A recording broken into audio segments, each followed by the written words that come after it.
کہ جس طرح صبح اٹھ کے واش روم جانا بہت عام ہوتا ہے، ایک طبی ضرورت ہے، اسی طرح ڈیلی تھوڑا بہت تھوڑا تھوڑا ضرور آپ صدقہ نکالا کریں، صدقہ، اور صدقہ بھی ایسا دیں جسے صدقہ جاریہ کہتے ہیں، وہ ذرا بہت اچھا ہو جاتا ہے، پیسے جمع کر کے ایسی جگہ لگائیں جو ہمیشہ آپ کو ثواب ملتا رہے۔ تو یہ ایمان والوں کی فضیلت بیان کی گئی ہے کہ ایمان والے کیا کرتے ہیں، متقین جو پرہیزگار ہیں وہ کون ہیں؟ جو یؤمنون بالغیب، غیب پر ایمان لاتے ہیں، ٹھیک ہے۔ آپ علیہ السلام فرماتے ہیں، مسلم میں حدیث ہے، فرماتے ہیں کہ میرے بعد ایک ایسے لوگ آئیں گے جس کو آپ علیہ السلام نے بھائی کہا ہے، صحابہ نے کہا رسول ہم بھی آپ کے بھائی، فرمائے ہاں تم بھی بھائی ہو، لیکن جو مجھ پر غیب پر ایمان لائیں گے اور اتنی مجھ سے محبت کریں گے کہ کاش وہ اپنی جان اور مال لٹا کے میری زیارت کریں۔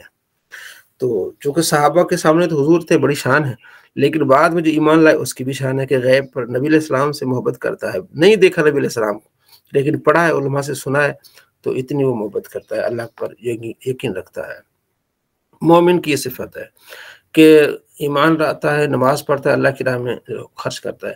والذین، وہ لوگ جو، اللہ دن اس میں موصول ہے، بھی آگے ہم پڑھیں گے، یؤمنون، جو ایمان لاتے ہیں، بما، اس پر، انزل الیک، جو آپ کی طرف نازل ہوا، وما انزل من قبل، جو آپ سے پہلے نازل ہوا، یعنی اس چیز پر، اس کتاب پر ایمان لاتے ہیں جو آپ کی طرف نازل ہوئی کتاب اور آپ سے پہلے پر نازل ہوئی ہے۔ وبالآخرۃ ہم یوقنون، اور آخرت پر یقین رکھتے ہیں۔ یہ ایک اور نقطہ آپ کے سامنے آ گیا کہ اللہ فرماتے ہیں ایمان والے وہ ہیں جو آپ پر جو کتاب نازل ہوئی ہے اس پر ایمان لاتے ہیں، اور جو آپ سے پہلے کتاب نازل ہوئی ہیں ان پر۔ تو من بعد کا ذکر نہیں ہے کہ آپ کے بعد کوئی کتاب نازل اس پر ایمان، تو یہ معلوم ہوا کہ یہاں جو قادیانیوں کا یہاں رد ہے کہ وہ جو کہتا ہے کہ میرے اوپر کتاب نازل ہوئی ہے، تو اگر ایسا ہوتا تو بعد کا بھی ذکر ہوتا، تو بعد کا ذکر نہیں، تو معلوم ہوا نبی علیہ السلام کے بعد کوئی نیا نبی نہیں آئے گا، لا نبی بعدی۔ اولئک، یہ وہ لوگ، یہ اس میں اشارہ ہے، علی ہدن، یہ ہدایت پر ہے، من ربہم، اپنے رب کی طرف سے، واولئک، اور یہ لوگ، ہم وہ، المفلحون، فلاح والے، کامیابی والے، ٹھیک ہے۔ ہم آگے پڑھیں گے، یہ ضمائر ہیں، 70 ضمیریں پڑھیں گے انشاءاللہ۔ ان الذین، بے شک وہ لوگ جو کفروا، جنہوں نے کفر کیا، کفر، سواء علیہم، برابر ہے ان پر، کہ انذرتہم، کہ آپ انہیں ڈرائیں، ام لم تنذرہم، یا آپ انہیں نہ ڈرائیں، لا یؤمنون، ایمان نہیں لائیں گے۔ آپ انہیں ڈرائیں یا نہ ڈرائیں وہ ایمان نہیں لائیں گے۔ لیکن نبی علیہ السلام ڈراتے رہتے تھے، جب یہ برابر ہے کہ ڈرائیں نہ ڈرائیں، تو آپ علیہ السلام تبلیغ کرتے رہتے تھے، تبلیغ کرنے کا ثواب تو ملے گا۔ ختم اللہ علی قلوبہم، مہر لگا دی اللہ نے، علی قلوبہم، ان کے دلوں پر، وعلی سمعہم، ان کے کانوں پر، وعلی ابصارہم، اور ان کی آنکھوں پر، غشاوۃ، پردہ ہے، ان کی آنکھوں پر کیا ہے؟ پردہ ہے، وَلَهُمْ، اور ان کے لیے، عذاب عظیم، بہت بڑا عذاب ہے۔ اچھا، ویسے دل لگی کے لیے ایک بھائی کہتا ہے قرآن پاک میں کہاں لکھا ہوا ہے ختم؟ میں نے کہا یہ دیکھیں، ختم اللہ ہو۔ تو ختم جو ہم کہتے ہیں نا، ایصال ثواب، ختم کا معنی کیا ہوتا ہے؟ ایصال ثواب۔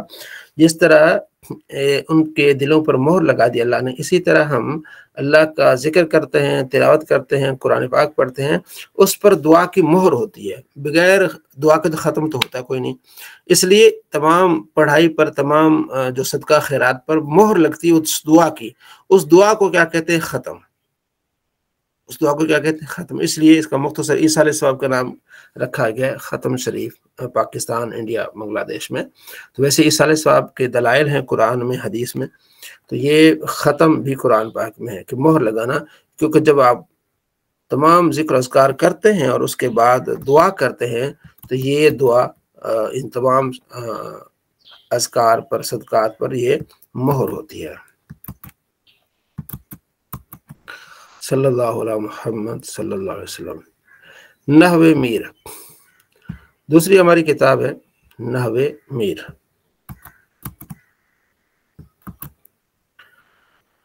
نحو میر کی تعریف، موضوع، غرض، واضح، وجہ تسمیہ آپ نے پڑھ لی تھی۔ بسم اللہ الرحمن الرحیم، یہ خطبہ الحمدللہ رب العالمین والعاقبۃ للمتقین والصلاة والسلام علی خیر خلق محمد وآلہ اجمعین۔ تمام تعریفیں اللہ کے لیے جو تمام جہانوں کو پالنے والا ہے، والعاقبۃ، آخرت بہتر، متقین، پرہیزگاروں کے لیے، صلاۃ والسلام مخلوق میں سب سے بہتر محمد اور آپ کی آل تمام پر ہے۔ اما بعد، یعنی بعد الحمد والصلاۃ، اما بعد کو ہونا تھا بعد الحمد والصلاۃ، سبق نمبر 1۔ لفظ کی اقسام، جان لے، بچے کی کو محبت سے، پیار سے مصنف کہہ رہے ہیں جان لے میرے بچے اے طالب علم، ارشدک اللہ تعالی، اللہ تجھے ہدایت دے، اللہ تجھے سیدھے راستے پر رکھے، کہ کلام عرب میں استعمال ہونے والے لفظ کی دو قسم ہیں۔ اللہ کے کی حمد اور ثناء کے بعد پھر طالب علم کی طرف متوجہ ہوئے مصنف اور انہیں دعا دی، تو یہ دعا دینی چاہیے۔ نبی علیہ السلام کا فرمان مشکات میں کہ دور سے لوگ تمہارے پاس پڑھنے آئیں گے، ان سے اچھا برتاؤ رکھنا ہے، اچھا برتاؤ۔ تو استاد کو چاہیے کہ طالب علم سے اچھا برتاؤ رکھے، شفقت کا معاملہ رکھے۔ کمی بیشی ہو جاتی ہے شاگرد سے، لیکن استاد کو تحمل مزاجی کے ساتھ محبت اور پیار شفقت کا ہاتھ رکھنا چاہیے، بتانا چاہیے کہ بھئی ہمارے پاس پڑھنے آیا ہے، سیکھنے آیا ہے۔ تو طالب علم کو مزید استاد سے ادب احترام میں پیش آنا چاہیے۔ جو جتنا زیادہ طالب علم جو ہے نا ادب احترام سے اور سبق یاد رکھے گا تو استاد کی نظروں میں بھی ہوتا ہے اور وہ اللہ کی رضا بھی حاصل کر لیتا ہے۔ الحمدللہ ہم یہ سیکھ رہے ہیں قرآن اور حدیث کو سمجھنے کے لیے، دین کو سمجھنے کے لیے، جتنا اس میں ہم محنت کریں گے اتنا ہمیں ہمارا فائدہ ہے۔ تو یہ مصنف نے دعا دی ہے آپ کو سب کو کہ کلمات عرب دو قسم کے ہیں، مرکب اور مفرد اور مرکب۔ لفظ مفرد کی تعریف، مفرد وہ اکیلا لفظ جو کسی ایک معنی پر دلالت کرے، ایسے لفظ کو کلمہ کہتے ہیں، کلمہ بھی کہتے ہیں۔ کلمہ کا معنی کیا ہے؟ ایک لفظ جو کسی ایک معنی پر دلالت کرے، بس ایک لفظ ایک معنی پر دلالت، اسے کہتے ہیں کلمہ کہتے ہیں۔ کلمہ کی اقسام، کلمہ کی تین قسمیں ہیں، اسم، فعل اور حرف، ٹھیک ہے جی۔ اسم نیچے اس کی جو ہے نا وہ تعریف لکھی ہوئی ہے نیچے دیکھیں۔ نمبر ایک، اسم وہ کلمہ جو تنہا اپنے معنی پر دلالت کرے اور تینوں زمانوں میں سے کسی زمانے کے ساتھ ملا ہوا نہ ہو، جیسے رجل آدمی، رجل آدمی، ٹھیک ہے۔ فعل دو نمبر اس کا حاشیہ نیچے دیکھیں، لائن کے اوپر نیچے حاشیہ دو نمبر۔ فعل وہ کلمہ جو تنہا اپنے معنی پر دلالت کرے اور کسی زمانے پر بھی دلالت کرے۔ معنی بھی بتایا کہ ہاں ضرب مارا، اس کس نے، زید نے یا کسی نے بھی مارا زمانے ماضی میں، تو معنی بھی بتاتا ہے اور زمانہ بتاتا ہے۔ اسم صرف معنی بتاتا ہے، زمانہ نہیں بتاتا۔ ضرب مارا اس ایک مرد نے، ضرب مارا اس ایک مرد نے، اس نے مارنے کا معنی بھی بتایا اور زمانہ بھی بتایا۔ حرف جیسے حل، نیچے تیسرا نمبر، حرف وہ کلمہ جو تنہا اپنے معنی پر دلالت نہ کر سکے، تنہا نہ کر سکے، اس کے ساتھ کوئی آگے پیچھے ملا ہوا ہوگا اسم یا فعل، تب وہ معنی بتا سکے گا۔ ٹھیک ہو گیا۔ اب یہ کلمہ کی اقسام ہو گئے تین۔ پہلے کلمہ کس کو کہتے ہیں؟ اکیلا لفظ، اکیلا معنی، ایک معنی پر دلالت کرے، اس کو کلمہ کہتے ہیں۔ پھر کلمہ کی تین قسمیں ہو گئی، اسم، فعل اور حرف۔ لفظ مرکب، یہ مفرد ہے۔ لفظ مرکب کی تعریف، وہ مرکب وہ لفظ ہے جو دو یا دو سے زائد کلموں کا مجموعہ ہو، دو یا دو سے زائد کلمے ملیں گے تو مرکب بنا گیا ہے۔ جیسے غلام زیدن، زید کا غلام، غلام زیدن، زید کا غلام، غلام ایک کلمہ، زید ایک کلمہ مل گیا۔ زید قائم، زید کھڑا ہے، زید قائم، زید کھڑا ہے، یہ دو مثالیں دی، ٹھیک ہے۔ غلام و زید یہ مرکب جو غیر مفید کی، اور زید قائم مرکب مفید کی، وہ آگے آ رہے ہیں مرکب۔ مرکب کی تعریف آگئی۔ اب مرکب کی اقسام، مرکب کی دو قسمیں، مرکب مفید، مرکب غیر مفید، ٹھیک ہے۔ ہیڈنگ ہے نا، لفظ مرکب کی اقسام، اس کی دو قسمیں، مرکب مفید، مرکب غیر مفید۔ مرکب مفید کی تعریف، وہ مرکب کہ جب بات کرنے والا بات کر کے، یعنی وہ مرکب، تو مرکب تو آپ کو معلوم ہو گیا نا، مرکب اسے کہیں گے جو دو کلموں سے بنا ہے، دو ہوں گے یا دو سے زیادہ ہوں گے، اسے کیا کہیں گے؟ مرکب۔ اب مرکب کی پہلی، مرکب مفید، وہ مرکب جب بات کرنے والا اس پر سکوت اختیار کرے، بات کرنے والا خاموش ہو جائے، سکوت اختیار کرے، خاموش ہو جائے، تو سننے والے کو کوئی خبر یا طلب معلوم ہو جائے۔ بات کرنے والا خاموش ہو جائے تو سننے والے کو معلوم ہو جائے کہ یہ مجھے حکم دے رہا ہے یا اس نے کوئی مجھے بات بتائی ہے، کوئی یعنی کوئی خبر یا طلب معلوم ہوئی۔ جیسے زید قائم، زید کھڑا ہے، اس کو یہ خبر معلوم ہو گئی کہ زید کھڑا ہے، خاموش رہ گیا جب تو اسے معلوم ہے کہ زید کھڑا ہے۔ اب آگے اضرب زیدن، زید کو مار، اب یہ طلب معلوم ہوئی ہے کہ زید کو تو مار، تو اسے مرکب مفید کہتے ہیں کہ بات کرنے والا بات کر کے خاموش ہو جائے، سننے والے کو خبر یا طلب معلوم ہو جائے تو اسے مرکب مفید کہتے ہیں۔ اب اس مرکب مفید کو جملہ بھی کہتے ہیں اور کلام بھی کہتے ہیں۔ آگے لکھا اسے جملہ اور کلام بھی کہتے ہیں۔ اس مرکب دو کلمے ملے ہیں یا دو سے زیادہ، بات کرنے والا بات کر کے خاموش ہو جائے، سننے والے کو خبر طلب معلوم ہو جائے، اسے جملہ کہتے ہیں یا اسے کلام کہتے ہیں۔ اب پھر جملہ کی اقسام دیکھیں ذرا، مزے کی بات ہے۔ پہلے تھا کلام عرب میں استعمال ہونے والے لفظ کی دو قسمیں، لفظ پھر مفرد ہے پھر مرکب ہے، پھر مفرد کی تعریف، مفرد کی اقسام 3 اسم فعل حرف، پھر مرکب کی تعریف، پھر مرکب کی اقسام، مرکب مفید اور مرکب غیر مفید۔ پھر مرکب مفید کو جملہ اقسام بھی کہتے ہیں۔ اب مرکب غیر مفید آگے آئے گا۔ اب مرکب مفید جو اس کو جملہ بھی کہتے ہیں اور اس کو کلام بھی کہتے ہیں، تو مرکب مفید جو جملہ کہتے ہیں اس کو کلام بھی کہہ سکتے ہیں۔ پھر اس کی اقسام، جملہ کی دو قسمیں ہیں، جملہ خبریہ، جملہ انشائیہ۔ جملہ خبریہ کی تعریف، وہ جملہ جس کے بولنے والے کو سچا جھوٹا کہا جا سکے، اسے کہتے ہیں جملہ خبریہ۔ جیسے زید قائم، زید کھڑا ہے تو سچا ہے، ضرب زید نے مارا ہے تو ہم اس کو سچا بھی کہہ سکتے ہیں۔ اگر زید نے مارا ہے تو سچا ہے، اگر زید نے نہیں مارا تو سچا نہیں ہے۔ تو یہ یہاں تک آپ اس کو دیکھ لیں۔ مفرد کی تعریف، پھر کلمہ کی اقسام، پھر مرکب کی تعریف، پھر لفظ مرکب کی اقسام، مرکب مفید، پھر جملہ کی اقسام، پھر جملہ خبریہ کی تعریف۔ تو انشاءاللہ پھر آگے ہم مزید آگے جائیں گے۔ صرف بہائی۔ صلی اللہ علیہ محمد صلی اللہ علیہ وآلہ وسلم۔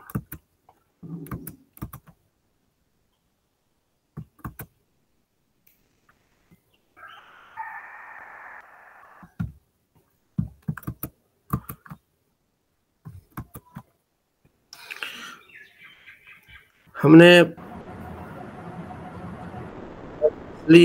اور یہ ہم نے پڑھ لیا تھا جی۔ ہم نے کیا پڑھا تھا؟ کل پڑھا تھا ہم نے کہ کلمات عرب، لغت عرب کی کلمات کی 3 قسمیں، اسم جیسے رجل، فعل جیسے ضرب، حرف جیسے، یہ ہم نے آج پڑھا۔ پھر اسم کی 3 قسمیں، ثلاثی، رباعی، خماسی، ٹھیک ہے۔ 3 حرف والے کو ثلاثی کہیں گے، 4 رباعی اور 5 والے کو خماسی کہیں گے۔ پھر فعل کی 2 قسمیں تھے، ثلاثی اور رباعی۔ 3 حرف والے فعل کو ثلاثی کہیں گے، 4 حرف والے فعل کو رباعی کہیں گے۔ پھر حرف کی 2 قسمیں تھی، حرف اصلی اور حرف زائد۔ فاعل لام کے مقابلے میں آ جائے تو حرف اصلی ہے، فاعل لام کے مقابلے میں آئے تو حرف زائد ہے۔ اب آگے ہم آج پڑھتے ہیں۔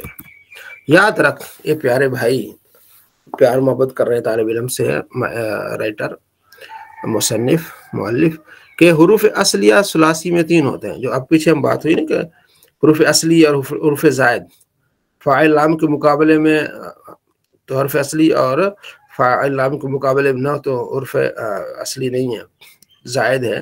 جیسے اکرم کی بروزن افعل کی مثال دی۔ اب کہتے ہیں حرف اصلی جو ہے نا ثلاثی میں 3 ہوتے ہیں۔ ثلاثی آپ نے پڑھا، ثلاثی بھی ہے اور رباعی بھی، فعل ثلاثی بھی ہوتا ہے، رباعی بھی ہوتا ہے۔ وہ کہتے ہیں حروف اصلی یا ثلاثی میں 3 ہوتے ہیں، جیسے فا، عین اور ایک لام۔ ضربہ بروزن فعل، ضربہ بروزن فعل ثلاثی میں ہوتا ہے۔ اور رباعی میں 4 ہوتے ہیں، فا، عین اور 2 لام، فا، عین اور 2 لام، جیسے دحرج بروزن فعل۔ یہ آگے ہم انشاءاللہ جب صرف کی اور مزید وضاحت ہوگی نا تو اس میں یہ بات بھی آ جائے گی۔ آپ نے صرف اس کو اتنا یاد رکھنا ہے، زیادہ ذہن پہ وار نہیں کرنا ہے کہ یہ کیسے، ابھی ابتدا ہو رہی ہے، کہ اتنا یاد رکھیں کہ ثلاثی میں 3 حرف اصلی ہوتے ہیں، فاعل لام، رباعی میں 4 حرف اصلی ہوتے ہیں، فا، عین اور 2 لام، یعنی اس کو وزن معلوم کرنے کے لیے۔ اور خماسی میں 5 ہوتے ہیں، فا، عین اور 3 لام، جیسے جح مارشن فعلالی لن، جح مارشن فعلالی لن۔ تو رباعی میں، رباعی جو اسم رباعی ہوگا نا، وہ اسم جس میں 5 حرف ہوتے ہیں، اس میں جو میزان ہوگا، جو اصل حروف ہوں گے وہ فا، عین اور 3 لام ہوں گے، جیسے جح مارشن بروزن فعلالی لن۔ اب آگے اور بات، خیال رہے کہ ثلاثی کی پھر 2 قسمیں ہیں، جو ثلاثی پڑھا تھا ہم نے اس کی پھر 2 قسمیں ہیں جس میں 3 حرف اصلی ہوتے ہیں۔ ایک ثلاثی مجرد، دوسرا ثلاثی مزید فی۔ ثلاثی مجرد اور ثلاثی مزید فی۔ ثلاثی مجرد وہ کلمہ جس میں 3 حرف اصلی اکیلا، کوئی حرف زائد نہ ہو۔ مجرد مراد اکیلا، جو جس نے شادی نہیں کی ہوتی اس کو مجرد کہتے ہیں، کیونکہ وہ اکیلا ہوتا ہے۔ اس کا وہ جوڑی نہیں ہوتی ہے نا، کپل نہیں ہوتا. تو ثلاثی مجرد وہ کلمہ جس میں 3 حرف اصلیہ کے علاوہ کوئی حرف زائد نہ ہو، جیسے ضرب بروزن فعل. اور ثلاثی مزید فی وہ کلمہ جس میں 3 حرف اصلیہ کے علاوہ کوئی حرف زائد ہو، جیسے اکرم بروزن افعل. یہ ثلاثی مزید فی ہے. اس طرح رباعی کی بھی 2 قسم ہیں، رباعی مجرد اور رباعی مزید فی. رباعی مجرد وہ کلمہ جس میں 4 حرف اصلیہ کے علاوہ کوئی حرف زائد نہ ہو، جیسے دحرج بروزن فعلل. اور رباعی مزید فی وہ کلمہ جس میں 4 حرف اصلیہ کے علاوہ کوئی حرف زائد ہو، جیسے دحرج دحرج بروزن تفعلل. خماسی کی بھی 2 قسمیں ہیں، خماسی مجرد اور خماسی مزید فی. خماسی مجرد وہ کلمہ جس میں 5 حرف اصلیہ کے علاوہ کوئی حرف زائد نہ ہو، جیسے جحبرشن بوڑھی عورت بروزن فعلل. اور خماسی مزید فی وہ کلمہ جس میں 5 حرف اصلیہ کے علاوہ کوئی حرف زائد بھی ہو، کیونکہ مزید فی ہے، جیسے خندریشن پرانی شراب، پرانی گندم وغیرہ بروزن فعللیل. تو یہ آپ نے یہاں تک بڑی آسانی سے یاد کر لیا، انشاءاللہ سمجھ لیا ہوگا. حرف اصلی اور حرف زائد آپ نے کل پڑھے تھے. پھر آج یہ بتا رہے ہیں کہ جو ثلاثی میں 3 حرف ہوتے ہیں اصلی، ٹھیک ہے، اور رباعی میں 4 ہوتے ہیں، خماسی میں 5 ہوتے ہیں. پھر ثلاثی کی 2 قسمیں، ثلاثی مجرد، ثلاثی مزید فی. رباعی کی 2 قسمیں، رباعی مجرد، رباعی مزید فی. اور خماسی کی بھی 2 قسمیں، خماسی مجرد اور خماسی مزید فی. صلی اللہ علیہ محمد صلی اللہ علیہ وآلہ وسلم. انشاء العربیہ ہمارا اگلا سبق ہے انشاء العربیہ.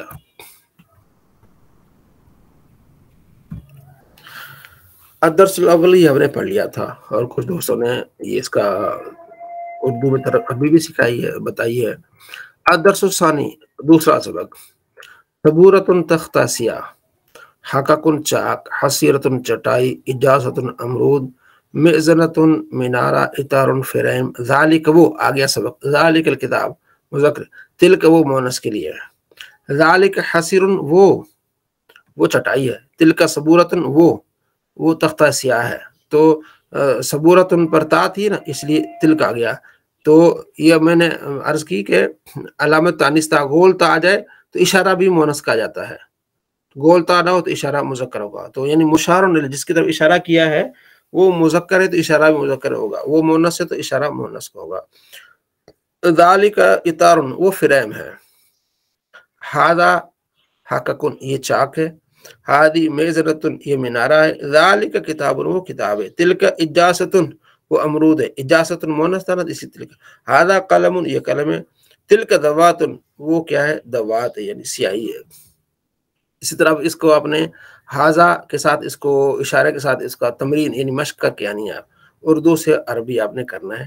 تو آخر ٹائم ملا تو انشاءاللہ اس سے میں آپ کو پوچھوں گا بھی آپ سے، ٹھیک ہے نا. تو اردو سے عربی آپ نے لکھ کے اپنے گروپ میں بھیجنی بھی ہے اور یاد بھی رکھنی ہے، کل کسی سے بھی پوچھا جا سکتا ہے. قانون شریعت. صلی اللہ علیہ محمد صلی اللہ علیہ وآلہ وسلم.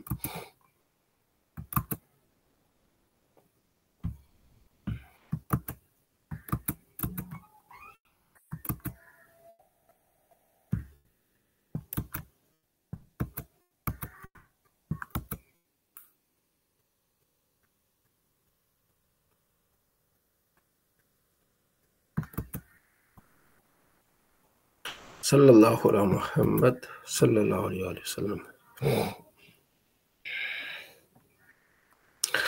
اللہ تعالیٰ کی ذات اور صفات کے عقیدے سے متعلق ہم نے پڑھا تھا.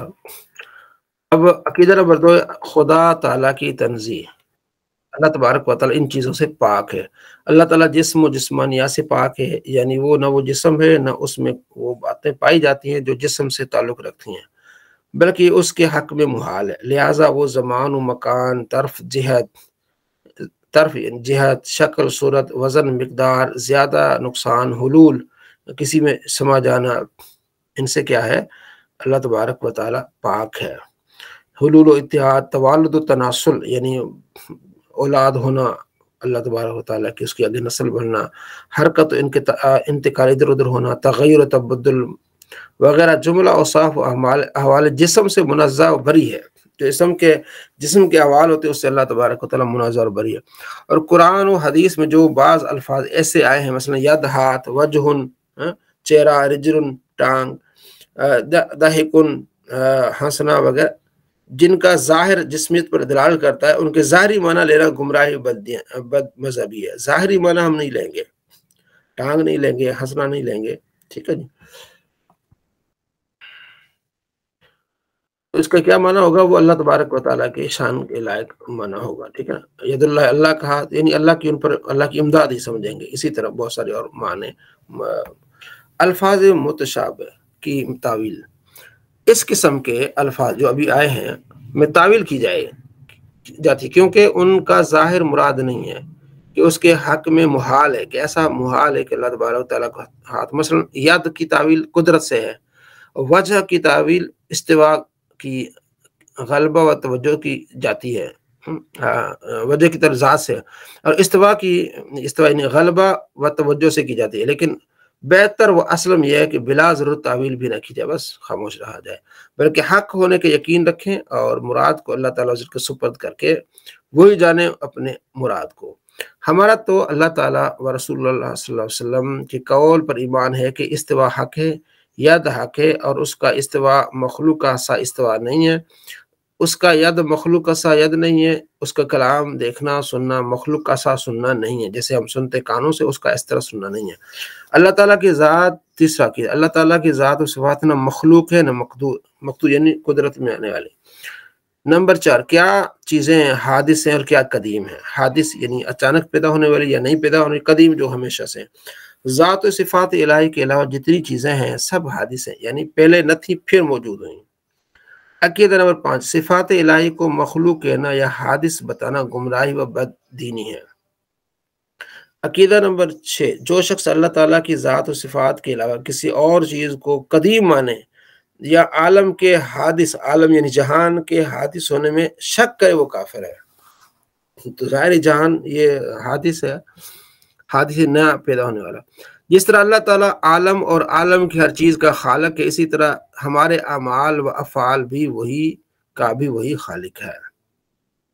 اللہ تعالیٰ کی خالقیت و وجوب خود کے معنی، اللہ تعالیٰ واجب الوجود ہے، واجب الوجود ہے یعنی اس کا وجود ضروری ہے، اور عدم محال ہے، نہ ہونا یہ ناممکن، محال یہ ناممکن ہے۔ اللہ تعالیٰ کا علم و ارادہ۔ عقیدہ نمبر 8، کوئی چیز اللہ تعالیٰ کے علم سے باہر نہیں، موجود ہو یا معدوم یعنی نہ بھی اس وقت موجود ہے، وہ اللہ کے علم ہے۔ ممکن ہو یا محال، ممکن ہو سکتا ہے، محال نہیں بھی ہو سکتا، وہ اللہ۔ کلی ہو یا جزئی یعنی اس کا بہت بڑا حصہ ہو یا چھوٹا اس کا حصہ ہو، سب کو ازل ہمیشہ سے میں جانتا تھا اور اب جانتا ہے، اور اب تک ہمیشہ آگے تک جانے گا۔ چیزیں بدلتی ہیں لیکن اس کا علم نہیں بدلتا، دلوں کے خطروں اور وسوسوں کی اس کو خبر ہے، اس کے علم کی کوئی انتہا نہیں۔ عقیدہ نمبر 9، اللہ تعالیٰ کی مشیت و ارادہ کے بغیر کچھ نہیں ہو سکتا، مگر اچھے پر خوش ہوتا ہے اور برے پر ناراض ہوتا ہے۔ جو اللہ کا مشیت ہوگی، ارادہ کو، اسی طرح خدا تعالیٰ کی قدرت۔ عقیدہ نمبر 10، اللہ تعالیٰ ہر ممکن پر قادر ہے، کوئی ممکن اس کی قدرت سے باہر نہیں، اور محال تحت قدرت نہیں۔ محال جو ناممکن ہے وہ آپ کی قدرت میں نہیں ہے۔ محال پر قدرت ماننا اولیت کا انکار کرنا، یعنی دوسرا خدا نہیں ہو سکتا، یہ محال ہے تو یہ قدرت میں بھی داخل نہیں ہے۔ عقیدہ نمبر 11، خیر و شر، کفر، ایمان، اطاعت، اسیان کہتے ہیں نافرمانی کو، اللہ تعالیٰ ہی کی تقدیر و تخلیق سے ہے۔ عقیدہ نمبر 12، حقیقت روزی پہنچانے والا وہی ہے، فرشتہ وغیرہ وسیلہ اور واسطہ ہیں۔ عقیدہ نمبر 13، اللہ تعالیٰ پر کچھ واجب نہیں ہے، اللہ تعالیٰ کے ذمہ کچھ واجب نہیں، نہ ثواب، نہ دینا، نہ عذاب، کچھ واجب نہیں ہے، نہ وہ کام کرنا جو بندہ کے حق میں مفید ہو، اس لیے کہ وہ مالک الاطلاق ہے، جو چاہے کرے، حکم دے تو فضل، عذاب کرے تو عدل۔ ہاں اس کی یہ مہربانی ہے کہ وہی حکم دیتا ہے جو بندہ کر سکے، ضرور مسلمانوں کو اپنے فضل سے جنت دے گا اور کافروں کو اپنے عدل سے جہنم میں ڈالے گا، اس لیے کہ اس نے وعدہ فرمایا ہے کہ کفر کے سوا جس گناہ کو چاہے وہ معاف کر دے گا، اور اس کے وعدے وعید بدلتے نہیں ہیں، اس لیے عذاب و ثواب ضرور ہوگا۔ نمبر عقیدہ 14، خدا تعالیٰ کا استغنا یعنی بے پرواہ ہونا۔ اللہ تعالیٰ عالم سے بے پرواہ، عالم یعنی جہان سے بے پرواہ ہے، اس کا کوئی نفع و نقصان نہیں پہنچتا، اس کو کسی قسم کا نہ کوئی پہنچا سکتا ہے۔ وہ جو کچھ کرتا ہے اس میں اس کا اپنا فائدہ یا غرض نہیں ہے۔ دنیا کو پیدا کرنے میں نہ کوئی اس کا فائدہ ہے، نہ پیدا کرنے میں کوئی اس کا نقصان ہے۔ نبی علیہ السلام فرماتے ہیں کہ پوری دنیا نیک آدمی جیسی ہو جائے، سب نیک ہو جائے، اللہ کو اس کا کوئی فائدہ نہیں۔ جو نیکی کرے گا اس کو اپنا فائدہ ہوگا۔ جو ہم پڑھ رہے ہیں ہمیں اپنا فائدہ ہے، ہم دین کی خدمت کر رہے ہیں، ہم آگے جا رہے ہیں، یہ ہمیں اپنا فائدہ ہے۔ اسے اللہ تبارک و تعالیٰ کو اس میں یہ ہم اپنے کے لیے کر رہے ہیں۔ اور اللہ کے نبی نے فرمایا اگر کوئی دنیا کا بدترین بد اخلاق شخص ہے، فاجر فاسق ہے، اسی طرح ساری دنیا ہو جائے تو اللہ تبارک و تعالیٰ کو اس سے کوئی فرق نہیں پڑتا، اللہ کی مخلوق میں کوئی فرق نہیں پڑتا۔ جو بھلا کرے گا اپنے لیے کرے گا، جو برا کرے گا وہ اپنے لیے کرے گا۔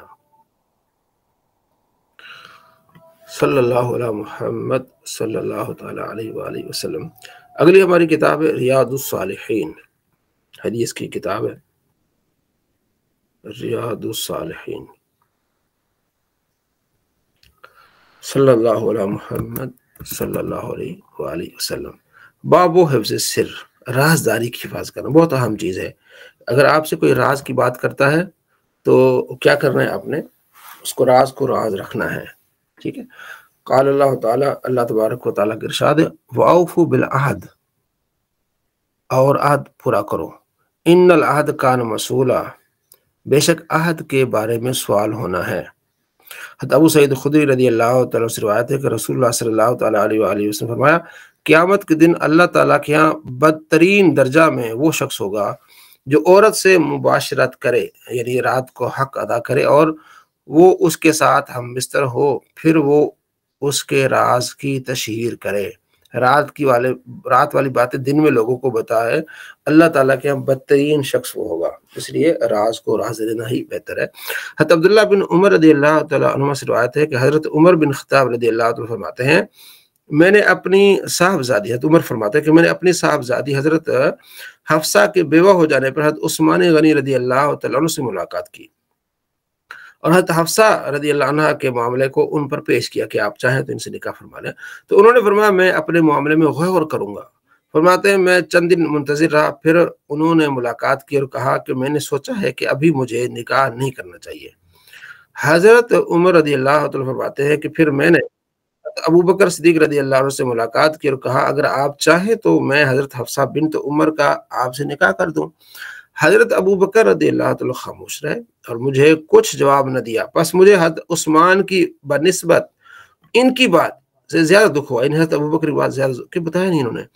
ابھی چند دن گزرے تھے کہ رسول اللہ صلی اللہ تعالیٰ علیہ وآلہ وسلم نے پیام نکاح بھیجا تو میں نے انہیں آپ کے عقد میں دے دیا، یعنی حضرت حفصہ کو۔ پھر حضرت ابو بکر رضی اللہ تعالیٰ سے ملاقات ہوئی تو انہوں نے فرمایا، حضرت ابو بکر نے، کہ شاید آپ کو مجھ پر غصہ آیا ہو جب آپ نے مجھ پر حضرت حفصہ کو پیش کیا اور میں نے کوئی جواب نہ دیا۔ تو حضرت عمر فرماتے ہیں میں نے کہا ہاں۔